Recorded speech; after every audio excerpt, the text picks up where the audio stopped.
My name is Harry, and I'm from London. Meghan Markle here.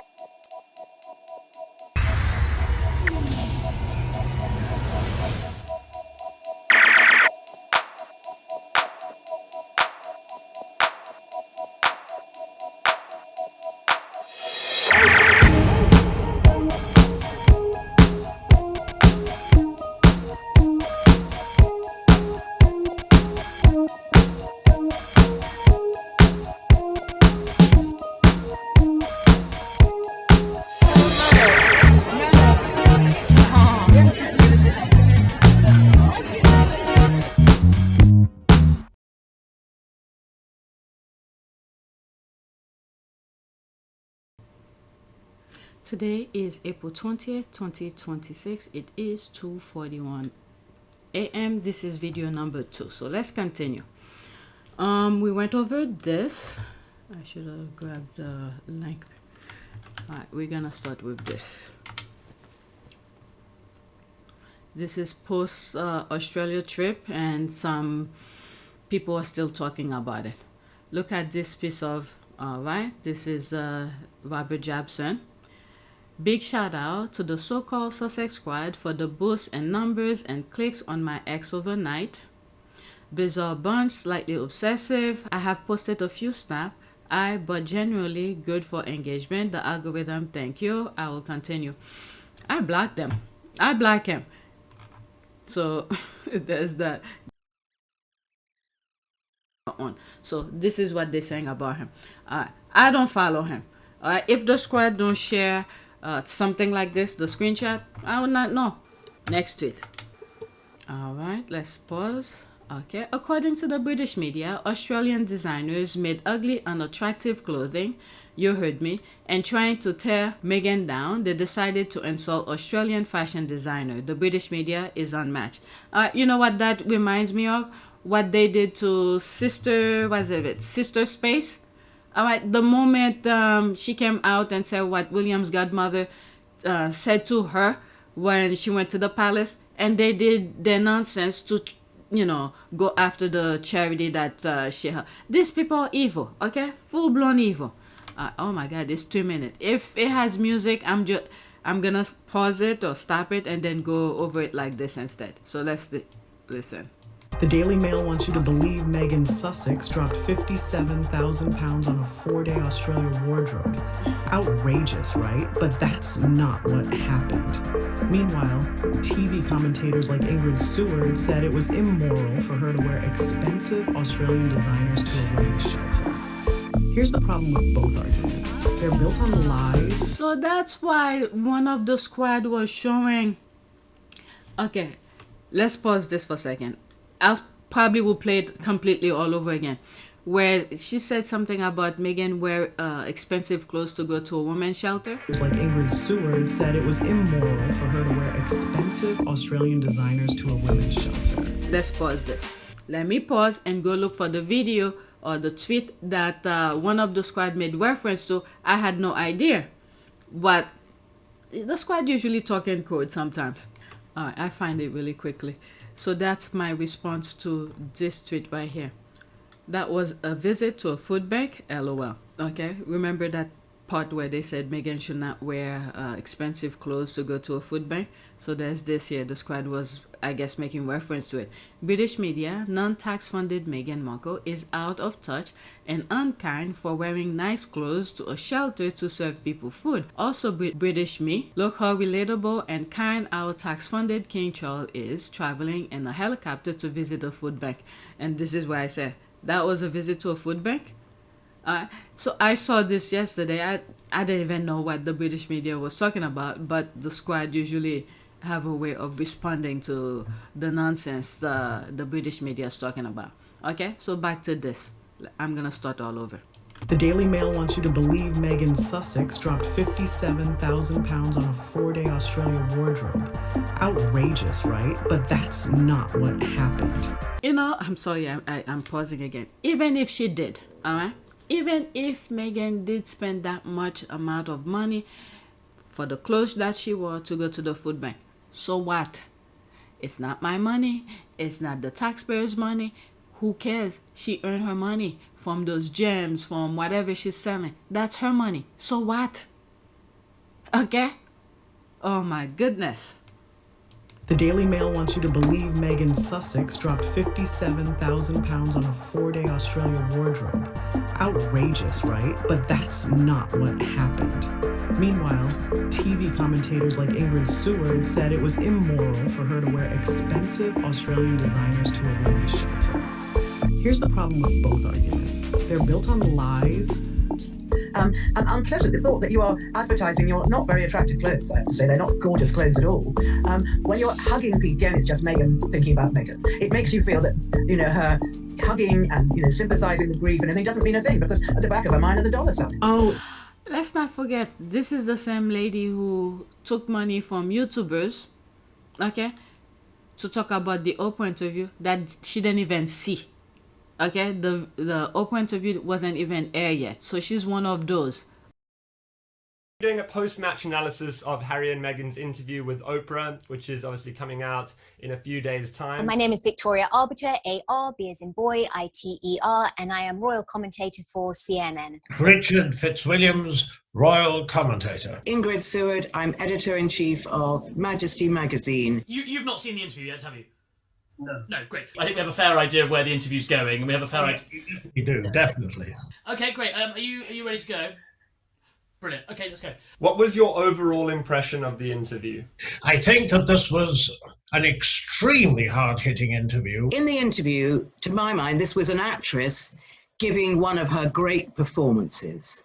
From start to finish, Meghan was acting. Who did that thing about the Oprah interview? Ingrid, you just called Australian designers' clothes unattractive on national television. How do you think that lands in Sydney? But Caroline Marcus recycled the same tired tabloid talking points. Tone deaf to wear a designer outfit that collectively was worth tens of thousands of dollars when you take her watch and the jewellery into account to a women's homeless shelter. Not the right place. Literally read the room, Meghan. Do what Princess Kate would wear. Wear please. An outfit you've worn before, probably from the high street, which means an inexpensive brand. Wear a pair of trainers. Just look at least, look like you're not trying to show off. Like it was a beautiful outfit, and the dress was an Australian designer, which is nice. But I do find it a little bit sick. Sky News Australia tried the same thing. Too expensive for a women's shelter, too polished, too wrong. Enter Elliot Garnott. Let's not forget as well, okay?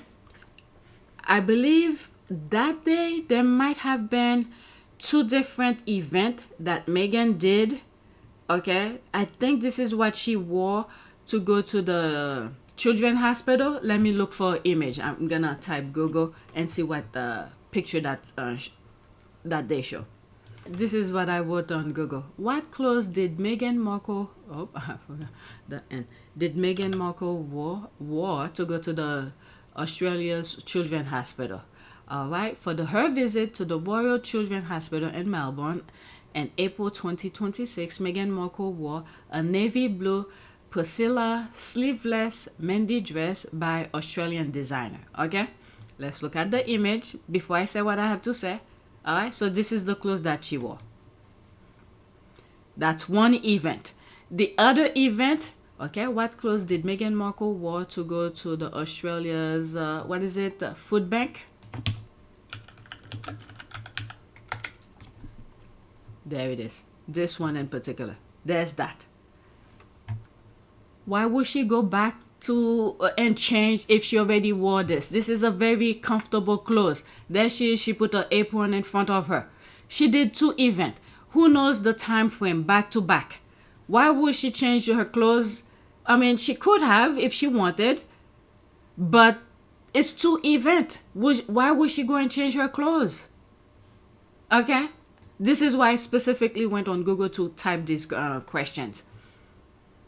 All right, so let's listen. Let's continue.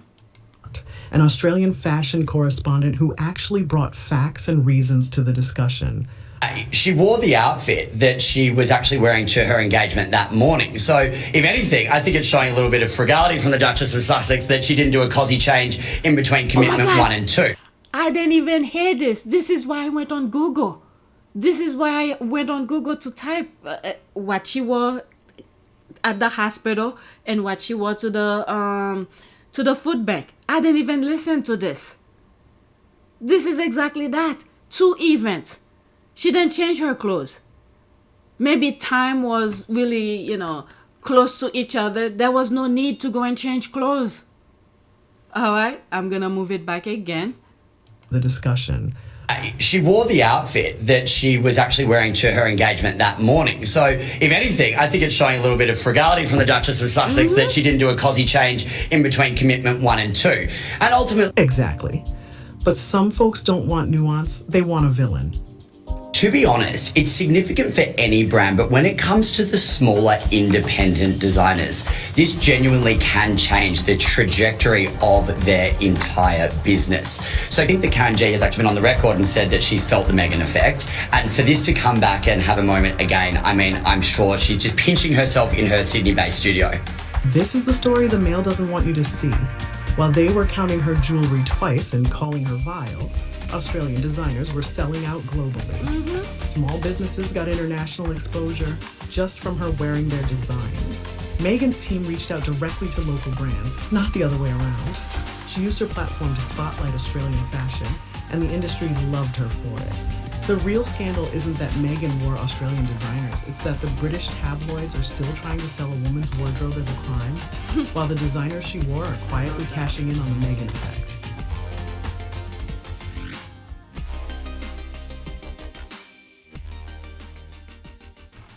Okay, they are the ugly, unattractive ones. They also praise Kate's ugly sister, wife outfit and that horrible airline stewardess outfit she wore a few weeks ago. It's terrible that, and their nasty pursuit of Meghan, that they hurt others also. What Kate is doing is incredibly condescending. She dresses down because she thinks of those people as less. Do these wackos assume people forget Kate is rich just because she wears a dress twice? It is PR. I'd rather have an honest person come help me. I know she is rich. That is why she came to help. And sick children, mental health sufferers, injured vets, they insult the vulnerable and wonder why majority loathe the working royals. They are not defending any of these groups from the hostile toxic voter. I know this. They don't tally the cost of Harry's suit and watches, which are likely more expensive than most of those looks Meghan wore. Their hatred and jealousy is transparent and vile. Because cost dresses are the height of fashion. Sure, coat dresses in the summer totally sound practical. OMG, I am loving this from Feminegra, so freaking good. British media doing its best work for the Australian Republic. And Ingrid, Camilla's sister, there's the laugh here. Yeah, this one, British media doing best work for the Australian Republic to get rid of the royal family as head of state. All right, let's go to the next one. I didn't even watch that video. The moment they said this, because I remember Meghan wore the dress, even though she had the apron in front of her, I saw the button and I was like, that's the same dress she wore at the hospital. All right, next one. Excuse me. I didn't even know they laugh at and dehumanize Duchess Meghan's son like this. Then go him over balcony, the F. And the king says absolutely nothing, my lord. All right, so let's see here. 29 seconds. God, I don't know. Baggage for you. Oh, what happened? Head back to Buckingham Palace. The family all gathers. And they the crown, and the king blows out Archie's birthday. Candles, and it's all about you, Archie. It's all about They'll sing happy birthday on the balcony to Archie. Yeah. The balcony. Yeah. Michael Jackson thing where they hold him over the... No way. That's not going to happen. No. Let's not go there. And what about after the coronation? They head back. I mean, after knowing what was on the Epstein group of people have done, these people are barbaric. Okay, the same group. When they see other people are suffering, it's joy to them. This is what brings life to them. They are pure evil. Okay, this is why our prayers should always continue. I'm sorry lately I haven't done prayers at the end, but for each one of us, we need to continue praying from our core for the Sussexes. All right, what is this? Let's mute this. Yes, I remember it well. There was a quiet backlash, particularly about Jobson. I had quite a few choice words to say to him, and he blocked me. He either limited who could reply or deactivate his account for a while. Yes, that's how low they went. And as for Chucky staying silent, nothing new. These derangers ranging in age from middle age to elderly. This is their sickening conversation about an infant. Yeah, after seeing what from the Epstein things, the videos, I can't even share the videos. That's how horrible those things are. We heard about them eating children, and then they do things, they hunt people and all of that. I'm not surprised anymore. I'm not surprised anymore. These people are evil. Okay, so that's something different. Should the Cowboy consider trading? Okay, I don't want to talk about American football. Alright, so there's that. These people are sick. Yeah, they are. They feel no shame. Alright, not only did they not say anything, but as per normal, Camilla, the home worker, publicly showed her support for one of the offenders. This guy, Camilla's dancing with, that's the one when Harry and Meghan left, was begging for Harry and Meghan to come back.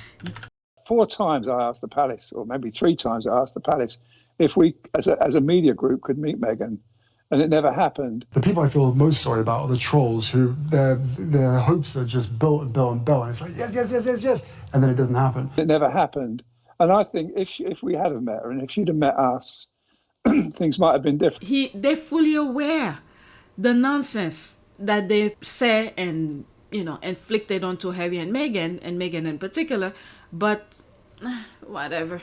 So there's that. Are you effing kidding me? This shit is worse than I ever thought. These people have no soul. Yeah. Alright, let's go to the next tweet. Oh, that's that again. Alright. Royal biographer Robert Jobson joked that Meghan and Harry's son Archie should be dangled over Buckingham Palace balcony. Well, guess what? If we look at the trend, people who, because not too long ago, sometime last year or the year before, someone had said something similar to this. And I believe this person have gone to the hospital several times. So if that trend of karma continues, let's assume this guy is next. We just listen to it. I don't want to. Jobson blocked me when I call him out about this. That fat twat is nothing but scum. Bloated Jobbo has always been trash. His pedo-friendly granddaddy should be. So there's that. I don't want to read these anymore. I didn't even know I put it right after. Next tweet. So these comments from a couple days ago. 2 days ago, yesterday. Alright, so I guess the video is recent. I actually thought it was later. Alright, so that's Jeremy Vine. This one I wanted to do a different time. Alright, the worst thing to have happened to Harry and his adult life was having a mediocre, shameless, and lazy brother. None of the hate, lies, and smear against Harry, but especially Meghan, would be happening if William and his wife gave even 10% of what the Sussexes give. This is all because of envy. I did a review of this. Literally, that was one of my best videos so far. I did a review of this, but it's much longer than that. So this one is only 14 seconds. You know what? It all started, I think, when they had the wedding, Harry and Meghan, and it was such a great success. And someone, on behalf of William and Kate, started to brief against. You could see it, and it just got out of control. All right. So this is. You know what? This is not the first time he had said it. Is that the case? No, absolutely not. No, I mean, and if we're talking about why this whole, Harry Meghan thing started, it started because. Several years ago, if you cast your mind back, the Queen was and always will be the most popular royal. But second to that was Harry. It wasn't William and Kate. It was not William and Kate. And when Harry and Meghan became such a popular couple, it put everybody's noses out of joint. The establishment wanted to retain the monarchy as it was, to boost William and Kate, and the media, the Daily Mail and the Telegraph in particular, fed those lines. Well, I agree with everything until you said the last bit. I think that somebody in the palace decided to take them down a peg or two, and it went too far. Absolutely. On behalf of William and Kate, started to brief again. So you could see it, you know, and it just got out of control. All right. I agree with everything until you said the last bit. I think that somebody in the palace decided to take them down a peg or two, and it went too far. Absolutely. Known the truth. All right, so there's me here, my review of this whole debacle. So that's the video that I did and put it there. Wow, so well said. A wise man who had taken advantage of his brother and sisters-in-law's strength, he would have used their skills for the overall benefit of the monarchy. Malicious envy is a disease. Yeah, Harry told them. Harry literally told them to take advantage of Meghan being married to him. They see it the other way around. And I think, at the beginning, I think Charles was gonna do that. But someone must have talked or put nonsense in Charles' head and make him go that way. The way that he's behaving right now toward the Sussexes. Because from my understanding, at the beginning, well, then again, they did the same thing to Princess Diana. So maybe it was just a front. Because I was gonna say, because at the beginning, Meghan did say they did welcome her and all of that, but they did the same thing to Princess Diana, where Princess Diana was even said it in one of her audio recording. I think that was with the voice coach, where she said something like they were nice to her. They were really nice to her when she was a guest, but once she married Charles, is a completely 360. So maybe the same thing. Pretty much. It's like being sucked in, just people pushing and then people pulling, all in the same direction. So you're being what, pushed by family? Yeah, my family looked great, and so did my friends, and so did Charles's family. They liked me. They were very good to me when I was a guest. What does that mean? We used to change when I was a daughter-in-law. Positions changed. Have you've met each other's families, I imagine? Yes, his family's been so welcoming and You've met quite a few of them, actually. I have, on both sides of his family, his mom's side as well, which has been really important to me too. But yes, the family has been great, and over the past year and a half, we've just had a really nice time getting to know them and progressively helping me feel a part of not just the institution, but also part of the family, which has been really really special. Trying to track them down and make sure that they're around at the same time that she's popping in without telling too many people. And so we've actually done incredibly well to make sure that you've met all the key people. And so did my friends, and so did Charles's family.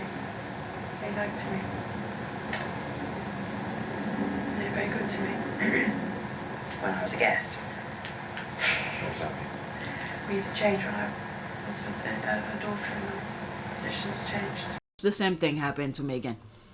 Alright, you're completely right, but William isn't even smart enough to be mediocre. His father, King Charles III, is mediocre, and William is a mediocre.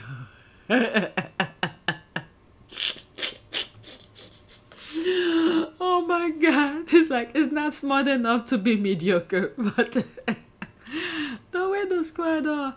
The envy and rage is due to the disconnect between William existing his whole life in a bubble treated like a literal king who can do no wrong, believing he's the greatest. That's true. And the reality of his brother being a happier, more respected and liked, better man in every conceivable way. Yeah. They put nonsense in his head. That's the thing here. For the derangers who, keep on saying their nonsense, the hospital itself, okay? Unbelievable. William became the way he is because there was no check on him. Nobody wanted to parent him. Princess Diana started, but look what happened. Charles didn't care, neither did Liz, so you get a monster. William has the personality of an oyster. Poor Kate will never in her wildest dream come close to Diana. She looks nice in a dress. Woo! Kate? Before, I've seen some old pictures of her where her body was pretty good. She had that athletic looking body. But now, what the hell do I see? I mean, I don't like to body shame people, but you could see the difference with your own two eyes. She looked nice in a dress, all show and no substance. Britain's destiny is being written as we speak. a king made blancmange, and a wife who will have done well in dynasty. Where is it? Britain. Well, the thing is that if people don't be careful as they living their life, which should be part of history, you don't know who's gonna write it, because these people, they love to re-edit history. 100% all of the above. I will also add, Toby is a pathological and unfortunate with bottomless money to cater to his evil machination. Let's pause this. After these two. Yep. Willie was always jealous of Harry, and with Harry marrying Meghan, a smart, beautiful, and popular woman unlike his wife, and Harry and Meghan being a dynamite team has made him unhinged. Let's not forget William was a fan of Meghan from Suit. It's dangerous to have people around you that envy you. They look at you as competition while you look at them as friends and family.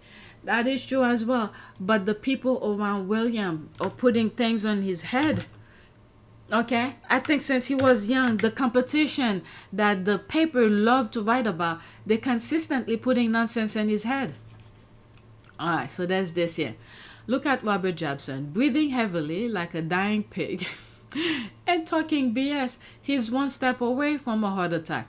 He needs to stop worrying about Prince Harry and Meghan, the Duchess of Sussex, and what they are doing, etc., and start focusing on his health. You know, these people, they literally take this thing. I guess royalists, whatever group that they are, they literally take it to the heart. They're not being they're not reporters as well. They're literally taking those things to heart. Unlike of stepping back and then just report on what they are seeing, they are investing themselves in part of the whole debacle that's going on, as if they are the royal they are part of the royal family. These people, they're taking these things to heart. It's very sad. Two American grifters embargoing the Australian press in their country. Who do they think they are? This is the problem. I think, look, tomorrow here on the head there, the problem we've got is that this is impacting on the kids. Robert Jobson just melted down. Why? Because Harry and Meghan went to Australia, and people had the audacity to like them. It was 3 cheers for the Royals on a day when too much of these two was never enough. And this half in, half out approach. Meghan's misery tour this tour. They've got to make money somehow. Why are they still called the Duke and Duchess of Sussex? Because Over they are. in British media land, same record. Different day, quasi-royal, misery tour, commercial, titles. They've been running these 4 talking points on a loop since 2020. 0 new material. It's like the palace wrote them a script. That's their and they lost blueprint. the ability to improvise. But while GB News mocked Meghan for talking about 10 years of abuse, ITV had Bryony Gordon saying the villain version of Meghan bears no resemblance to the real woman. And Alison Hammond said the quiet part out loud. It's called misogyny noir. Misogyny and racism of colour. I think so. Absolutely. That's what it's about. Do you know what? You gotta call it out when it's there. Don't be silly. Like, it's racism, it's misogyny, it's everything, all the above. And this is where the whole thing falls apart. Australian coverage showed warm crowds, selfies, veterans, Bondi, and public goodwill. British commentators were still acting like this was some constitutional emergency. And I think, look, tomorrow here on the head there, the problem we've got is that this is impacting on the kids. It's not very well. And by the way, at a time when they've just announced he's going to Washington on one of the most difficult soft power diplomacy missions he's going to do probably in his reign. And who's on the front page of the Times? Harry and Meghan. Yeah, it's a really good point. What you are hearing from Jobson and the rest is the sound of a royal media class choking on the fact that Harry and Meghan left 6 years ago and still have enough pull, purpose, and public interest to make the taxpayer-funded institution they worship look stiff, needy, and second-rate. In the US, the news don't talk about Harry and Meghan 24/7. If they're doing something, let's say for mental health, they appear somewhere in the US doing some stuff and it impact people and things like that, yes, you will hear it. Despite the fact that, they control, the media in the US is being controlled. Okay? They don't talk about Harry and Meghan 24/7 here in the United States. Maybe in California when they appear places, all right, that's a different state, but the whole United States don't talk about them 24/7. So if they appear in California doing some stuff for firefighters or something, maybe the local news outlet in that area in California will talk about it. But Americans are not obsessed with Harry and Meghan. And they already told that, was this guy, who was a strategist, something Smith, a strategist for former candidate McCain, saying for the king not to show up. I have a message for the king. I'm involved in a group called the Save America movement. I will initiate an advertising campaign against His Majesty that will boggle the English mind. Wow. Wow. It will shock the British conscience.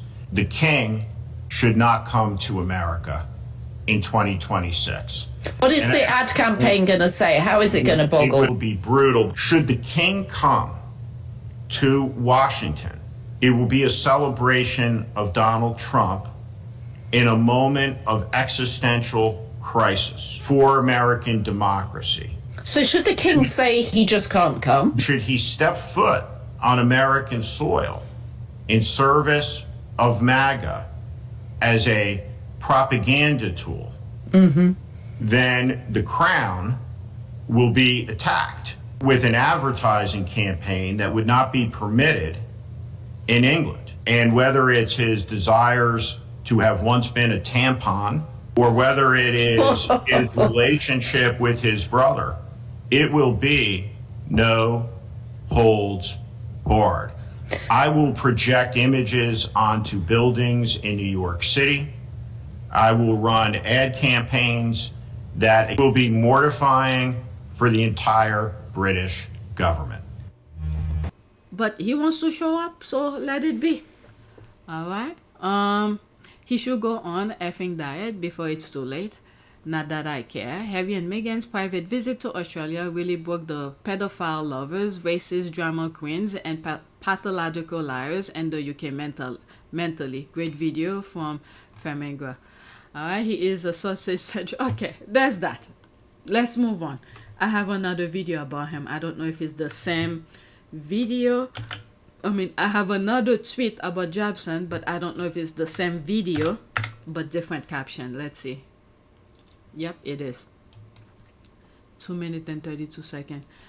You can always trust Feminegra to spit bars. Harry and Meghan Australian trip broke Britain. Alright, let's read the comments here. Stay mad says the B word. Who do they think they are? Jobson meltdown is the funniest. Jobson meltdown is the funniest of them all. Started on live radio and ended with him reposting unhinged video of Meghan Kelly.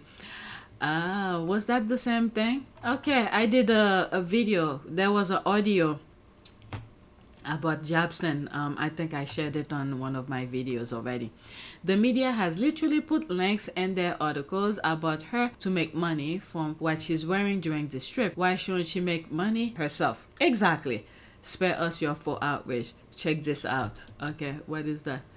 We found Meghan Markle's oversized strip shirt on sale with 30% off. So there's all of that. Oh my goodness. These people are ridiculous. And the thing with the royal family, alright, you could pause and read this. The thing with the royal family is that people are literally telling them what not to do, in a sense. It's not like, oh, do this, do that. But knowing the talking point, what's trending on social media, what's good that Harry and Meghan are doing, that literally tell the royal family, this is the direction perhaps you should take. But they're not taking this type of advice. They're laser focused on their typical things. Because from way before Princess Diana, this is their blueprint. And then they're using the same Stone Age blueprint on Harry and Meghan. And racism as such, as a philosophy, kicked in was as a direct reaction to the abolitionist movement.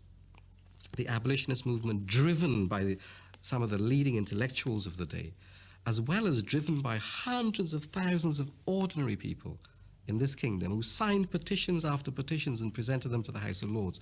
When the abolition movement really kicked in from the 1780s onwards, the planters had to respond. And so this is where you get the most virulent imagery about brutal, pagan, bestial. But the media is a powerful force. Black people in the literature and in the imagery. Cartoons portraying black people as licentious and depraved began to circulate. But the media is a powerful force. The anti-abolitionist Edward Long wrote, "The lower class women in England are remarkably fond of the blacks. In the course of a few generations more, the English blood will become so contaminated with this mixture as even to reach the middle and then the higher orders of the people. This is a venomous and dangerous ulcer that threatens to disperse its malignancy far and wide until every family catches infection from it." But the media is a powerful force. I guess we have to say thank you, because now that we know it, we could know what to expect. Many times the squad will say, oh, be prepared, they're gonna be saying this, they're gonna be saying that. So maybe we should say thank God they're using the same Stone Age blueprint. We would prefer for them not to use it at all, but when something new, you don't know what it is, then you have to figure it out. It might be too late, but the media, the Sussex squad, Harry and Meghan literally telling them what not to do. Go in a more sensible way, attach, let me take this part back. What's her name? The horse. At least the horse is trying to do that. I guess she got the picture. She knows how to play the game. Okay, she's been in that game for a long time. The horse. But the thing is that with her, not too long ago, when Jeremy Clarkson said that his nonsense about Meghan, and then the next day or maybe a couple of days after, she went and had lunch with them. So she could pretend all she wants and play the game, but her core evilness have shown and remain true. She tried to play the game, tried to associate herself with, I don't know, women being abused, whatever the thing I don't know what organization the name of the organization she support. But from the facade, she's pretending she changed, but her core remained the same. She's done it to Princess Diana, made Princess Diana's life miserable, and then in Meghan's time, after Jeremy Clarkson said his nonsense about Meghan, the next day or whatever, a couple of days later, she had lunch with him.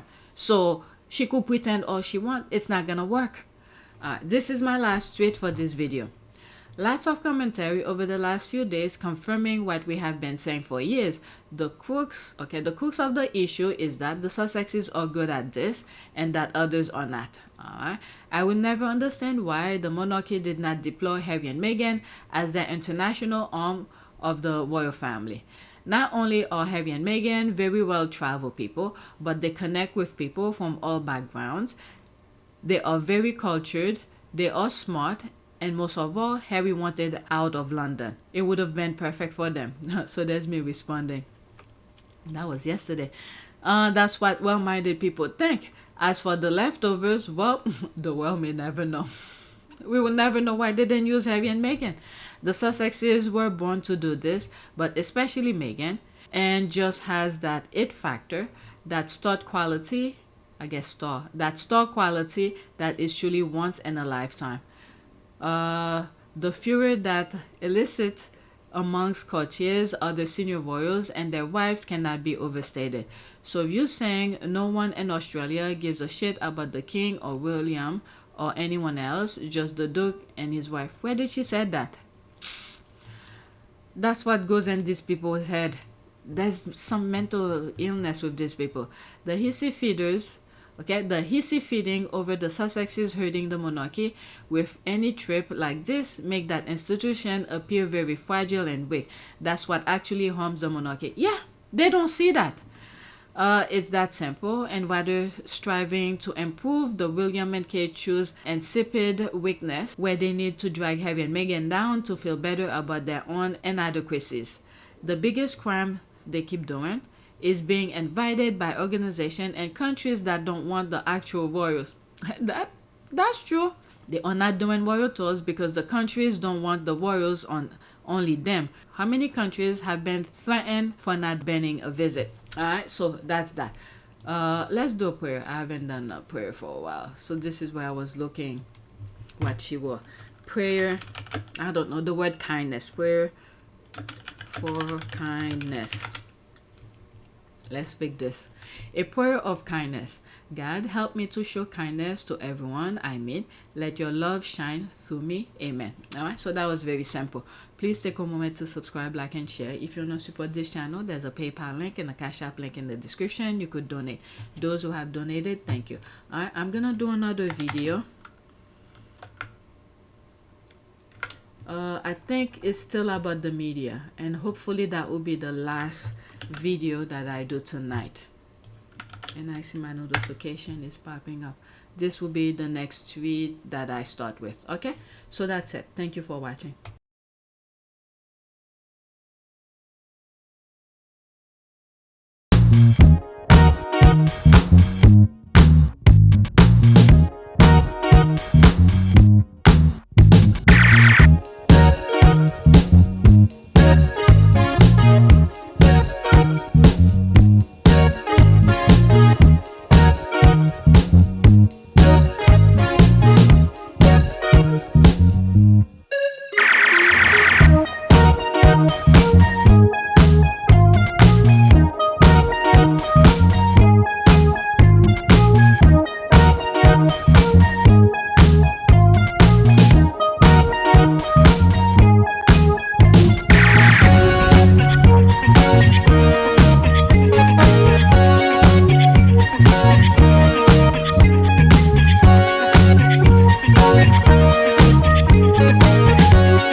It is a great privilege to be with all of you today.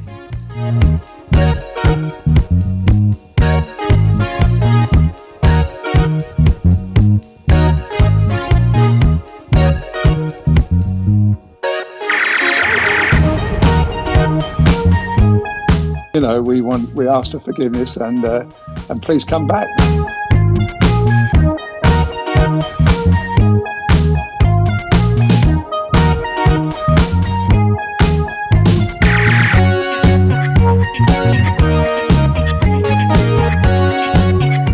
As you saw me find the love and happiness that I'd hoped for all my life.